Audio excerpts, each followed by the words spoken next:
आयज़ा जब आयशल और अनाया को उनके कमरे में छोड़कर लौटती है तो उसकी नज़र अचानक मेज़ पर रखे मुंह दिखाई के डब्बों पर रुक जाती है।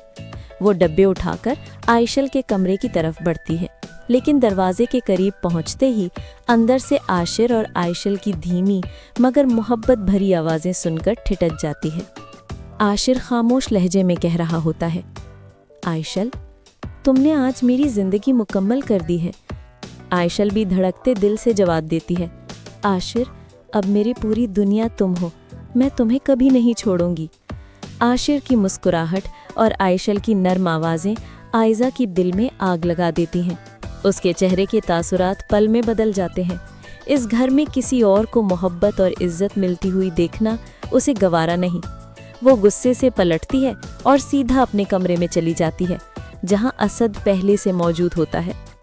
असद नरमी से कहता है, आयज़ा, तुमने इस घर को जिस समझदारी से संभाला है, मैं तुम्हें दिल से सराहता हूँ।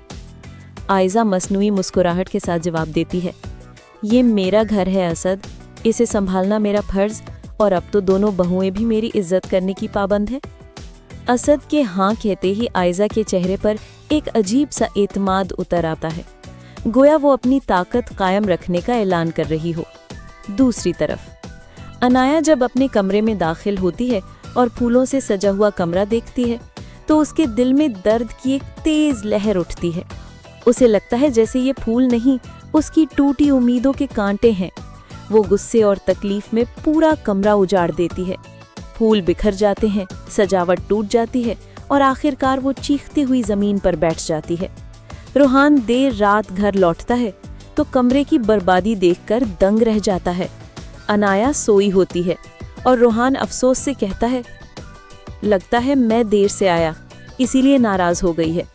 वो मासूमियत से सारा कसूर खुद पर डाल लेता है, एक लम्हे को भी अंदाज़ा किए बगैर कि जो तूफान घर में आ चुका है वो अब किसी के रुकने से नहीं रुकेगा। तो फ्रेंड्स, क्या अनाया अपनी ही बहन आयज़ा के सामने खड़ी हो जाएगी या आयज़ा का गुरूर फिर एक बार सब पर भारी पड़ेगा? अगला एपिसोड बहुत खतरनाक होने वाला है।